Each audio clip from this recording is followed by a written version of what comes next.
Quotation from myself, segment 81, quotation number 973.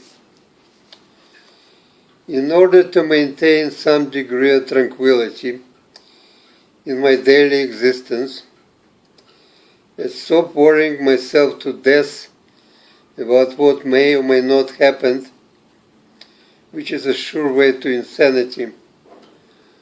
I had to bury in my imagination the people I love the most long before they were actually dead. 974. When I said black after you have said white, it is not necessarily to be contrary and create disharmony in our conversation, but rather to try introducing a counterpoint into it, so as to make, by breaking monotony of unison, the music of interaction somewhat more polyphonous. 975.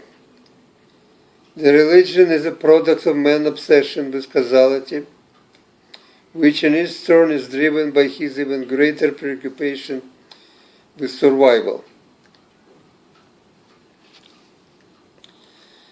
976. If one doesn't like to do something, it is usually because he had discovered, through the repeated disappointment of failures, the number and frequency of which depends on one's persistence and stubbornness, then he isn't good at it. Because it isn't human nature to try initially almost anything, and if successful, to perpetuate the pleasure of the accomplishment by doing it again and again, whenever opportunity presents itself. 977. In a crowded room, the first person who makes remark about it states the obvious fact. The second person who says the same thing could be considered as simply supporting the first one. The similar pronouncement by the third is already redundant, and by the fourth, fifth, and so on became progressively and alternately boring and annoying, as each successive speaker repeats what all previous ones have said before him. This and similar analogies come to my mind when I hear for the umpteenth time the same worn-out interpretation of modern painting or sculpture, which looks like a chaotic pile of adjoined and related shapes and colors, or of a modern music composition, which sounds like a chaotic mixture of discordant notes and mutilated passages produced by the instruments out of tune, or of a modern poetry, which reads like a chaotic collection of semi-decipherable words and truncated sentences, as a true reflection by the art of the chaotic, discordant, semi-decipherable, etc., modern existence. For the same art and the same interpretation have been with us by now for almost 100 years. And if the first or the second critic who have noticed this poignant similarity had some claim on insight, after it had been repeated by literally thousands and thousands of people, it had become just as boring and annoying cliché as in the above analogy. 978. There must be a moment in life of every man in general, and every poet in particular, when one begins to feel that whatever he has to say is deserved to be heard as it is, straight from the heart, simple and unadorned. And until this point of intellectual and emotional liberation is reached, the first does not start to live, and the second to write fully and freely. 979. There are too many examples in history to enumerate, showing that physically unattractive men and women achieved on the average much greater success in almost every field of human endeavor, but especially in philosophy, literature, and art, which demand special dedication and immersion into, from its practitioner, than attractive ones. One of the most obvious explanations for this phenomenon is that they have to strive so much harder to win other people's attention and favor, which is the primary motivation and driving force of human behavior, by other means rather than the usual ones of the physical appeal. The other and perhaps more important reason is that as far as the personal relations, which admittedly take so much time out of one's life, are concerned, then unattractive people do it as a rule on their own terms and at their own convenience, when and with whom they want, and don't have to waste neither time nor energy to fend off the numerous unwanted suitors drawn not by the content of their mind and soul, but to the feature of their faces and shapes of their bodies. 980.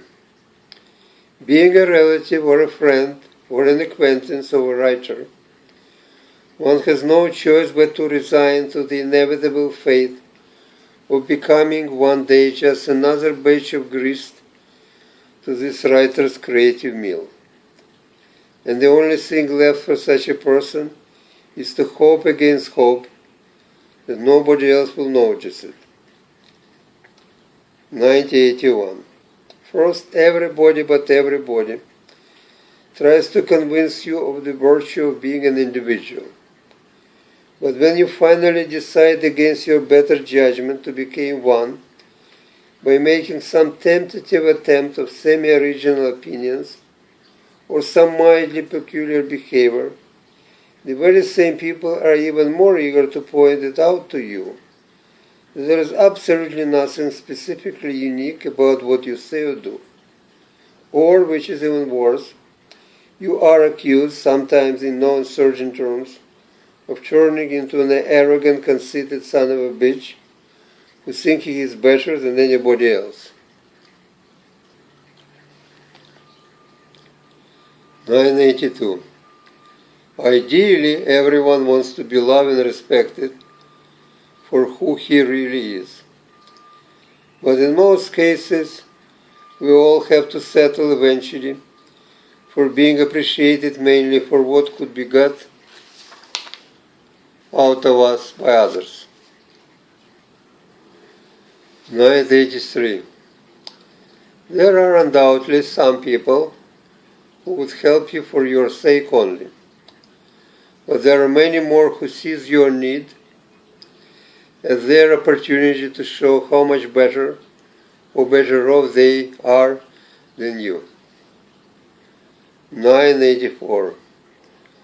Oh, what a veritas God has given man to labor at under heaven in the few days they have to live, to make sense out of what doesn't make any sense, and to find meaning in what has no meaning. 985. You all probably have heard the story that if all money were at some point redistributed equally, to start the history afresh, so to speak, in the relatively short period of time, they would be again concentrated in the hands of a small group. And it shouldn't come as a big surprise if the very same people who had money before will represent the majority of nourish. The similar tendency of regression or progression, depending on one's political ideology, from the initial state of equality to the ultimate inequality can be observed in general in other human interactions. Take, for example, a group of people who get together to discuss some topic of mutual interest and came to this meeting all expecting, allegedly, to be the equal participants, given equal time and opportunity to express their views and opinions.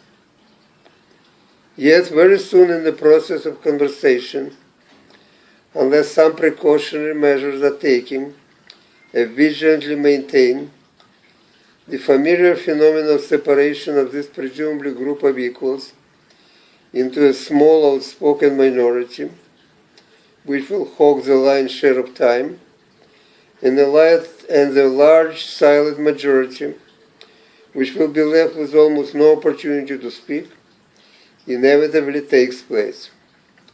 So it is clear, one has just to look at one's own life to concur, that the egalitarianism is never automatic and spontaneous, but rather unnatural to human interaction, be it economical, social, or personal. But if we all agree that treating other people as equals is a more civilized and humane way of coexistence, then a conscious effort has to be constantly applied to sustain and perpetuate it. Yet, despite the obvious fact that very few are happy with the way things stand now, such efforts are never more than half-hearted and feeble. Although in theory everybody but the most privileged, or those desperately striving to become ones, are in favor of the idea of equality, it seems that in daily interaction with others, most of us are either unwilling or unable to try hard enough to practice it.